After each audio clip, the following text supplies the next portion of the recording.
मैदान पे कुत्ते का घुसाना, रोहित शर्मा को हार्दिक पांड्या द्वारा बाउंड्री लाइन पर फील्डिंग लगाना, बुमराह का रिद्धमान साहा की गिल्लियों को खेड़ देना, टिम डेविड का राशिद खान के सामने बल्लेबाजी करने से डरना, आशीष नेहरा का 19वें और 20वें ओवर को लेकर एक मैजिक क्रिएट करना, 80,000 क्राउड का हार्दिक पांड्या को लेकर बू करना, या फिर रोहित शर्मा का अपने ही अंदाज में आप ये दिखाना कि वो कितने काम कूल कंपोज्ड है। आपको बता दें कि गुजरात और मुंबई का मैच एक कमाल का मैच था और इस कमाल के मैच में कई सारे कमाल के मोमेंट थे। ये तो पूरा मैच ही ऐसा था जिसे आप चाहें तो दोबारा एक बार फिर से प्ले करके देख सकते हैं, लेकिन इस मैच में कई ऐसे मोमेंट्स थे जिन्हें आप दोबारा जानना चाहिए और हमें लगा कि आपको 5 ऐसे लम्हे बताएं जो इस मैच के बेस्ट मोमेंट थे। तो मेरे हिसाब से सबसे अच्छा या सबसे शुरुआती मोमेंट जो चर्चित रहा वो था हार्दिक पांड्या की गेंदबाजी करना। हार्दिक पांड्या ने शुरुआती ओवर में गेंदबाजी की और सभी का मन था कि भाई क्यों की तुमने, जरूरत क्या थी, तुम्हारे पास जसप्रीत बुमराह है, तुम्हारे पास कॉटजी है, तुम्हारे पास वुड है। ऐसे में हार्दिक पांड्या को बॉलिंग करने का लॉजिक क्या था किसी को समझ नहीं आया और इस बात को लेकर कमेंटेटर्स ने भी सवाल उठाया कि ये हमारी समझ से परे। हालांकि हार्दिक जब तक रियलाइज करते थे तो 3-4 ओवर में 40-50 रन हो चुके थे, 40 रन हो चुके थे और फिर बुमराह आए और बुमराह छाए। तो पहला मोमेंट हार्दिक पांड्या की वो गेंदबाजी करना और हार्दिक पांड्या के स्टेडियम में आते ही फैंस का बू करना।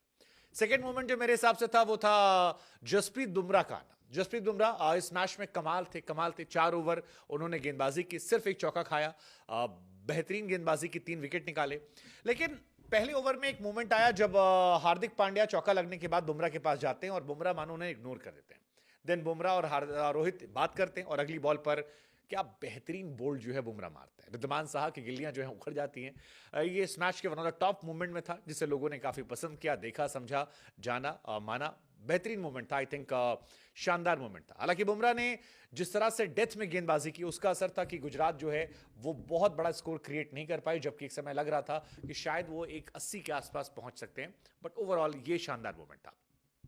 तीसरा मोमेंट रोहित शर्मा को हार्दिक पांड्या के द्वारा बाउंड्री लाइन में फील्ड करवाना। एक क्लिप काफी वायरल हो रही है जहां पर रोहित से हार्दिक कहते हैं कि आप बाउंड्री लाइन पे जाइए और रोहित कहते हैं मुझे, फिर वो रोहित दौड़ते हुए जाते हैं। तमाम क्रिकेट फैंस जो हैं इस तस्वीर को लेकर काफी खफा रहे, काफी नाराज रहे।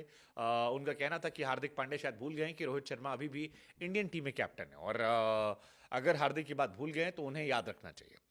हालांकि रोहित को लेकर हार्दिक के हरकत पर पूरे स्टेडियम में लगातार हार्दिक पांड्या का मजाक उड़ा। आलम यह था कि 80,000 लोग ग्राउंड पर और बाकी बचे कुछ जितने लोग थे वो सोशल मीडिया पर हार्दिक पांड्या को लगातार ट्रोल कर रहे थे। हार्दिक पांड्या गुजरात में भी ट्रोल हो रहे थे, मुंबई के फैंस जो हैं वो सोशल मीडिया पर ट्रोल कर रहे थे। इसकी मुकम्मल वजह भी है, हार्दिक को खिलाया मुंबई ने था लेकिन कप्तान के तौर पर पहचान गुजरात ने दी थी। उस गुजरात को छोड़कर वापस मुंबई आ गए। गुजरात वाले इस बात से खफा हैं कि तुम अपने घर से छोड़कर वहां चले गए और मुंबई वाले इस बात से खफा हैं कि तुम रोहित शर्मा को हटाकर कैप्टन बने हो, तुमने एक डील साइन की, इस वजह से हम तुमसे उतना पसंद नहीं करते हैं। बट ओवरऑल हार्दिक पांड्या लगातार ट्रोल थे और इसी को लेकर चाहे वो आकाश चोपड़ा हो, केविन पीटरसन, उनका ये कहना बार बार कि भाई साहब आप इतनी बड़ी संख्या में कभी किसी इंडियन क्रिकेटर को कभी ट्रोलिंग नहीं हुई थी। मतलब हमने गंभीर की ट्रोलिंग देखी है बट वो 2-4, 15, 20, 50 लोग जो विराट के फैंस होकर ट्रोल करते थे, बट 80,000 लोग एक ग्राउंड में बैठे हैं और उनमें से मैक्सिमम लोग बू करें, ये नजारा जो था ये अपने आप में हैरान करने वाला था और आई थिंक ये मैच के एक बड़े मोमेंट में था। लेकिन मेरे लिए इस मैच के पॉइंट ऑफ व्यू से जो सबसे बड़ा मोमेंट था वो आशीष नेहरा का मोमेंट था। एक मीम भी वायरल हो रहा है जिसमें आशीष नेहरा और गैरी क्रिस्टन हंस रहे हैं और किसी ने पीछे एक तस्वीर लगा दी है कि हार्दिक सोच रहा था कि वो हम 2 साल इसकी वजह से फाइनल खेले थे, हम हमारी वजह से गए थे। खैर, आशीष नेहरा जो उन्होंने लास्ट ईयर किया था वो इस साल भी करते नजर आए। बहुत छोटा स्कोर था, 169 चाहिए थे मुंबई को और उसके बावजूद वो लगातार डटे रहे और उनकी कोचिंग स्किल का असर था कि स्पेंसर जॉनसन जब 19वें ओवर में गेंदबाजी करने आते हैं तो वो उन्हें बुलाते हैं, उनसे बात करते हैं, बात करने के बाद कुछ सलाह देते हैं और उस सलाह का असर ये होता है कि पहली बॉल पर भले छक्का पड़ता है लेकिन फिर 2 विकेट निकल आते हैं। कमाल का वो ओवर था, आई थिंक उस ओवर ने मैच पलट दिया। इवन लास्ट ओवर अगर आप देखेंगे तो उमरजाई से ओवर कराने की जगह पर उमेश यादव से ओवर कराया गया। पहली पे छक्का, दूसरी पे चौका, हर कोई हैरान था कि यार ये क्या फैसला था, क्यों फैसला था। लेकिन फिर विकेट विकेट, सिंगल और मैच गुजरात के हिस्से में। आई थिंक ये सारे मोमेंट जो थे ये अपने आप में कमाल थे। एक मोमेंट मेरे हिसाब से और था जो मिस हो गया, वो था टिम डेविड का मोमेंट।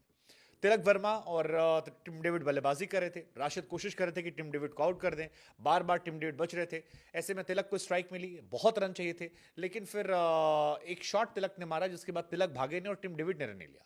फैंस ने काफी मजाक उड़ाया कि शायद तिलक वर्मा टिम डेविड को आउट करवाना नहीं चाहते या टिम डेविड राशिद खान से डर रहे हैं। Overall worth watching match. It was not a match, it was absolute cinema. एक हिंदी फीचर फिल्म की तरह ये पूरा मैच था जिसका लुत्फ हम सब ने उठाया। इन सारे मोमेंट्स में आपका फेवरेट मोमेंट कौन था, हमें कमेंट सेक्शन में जरूर बताइएगा।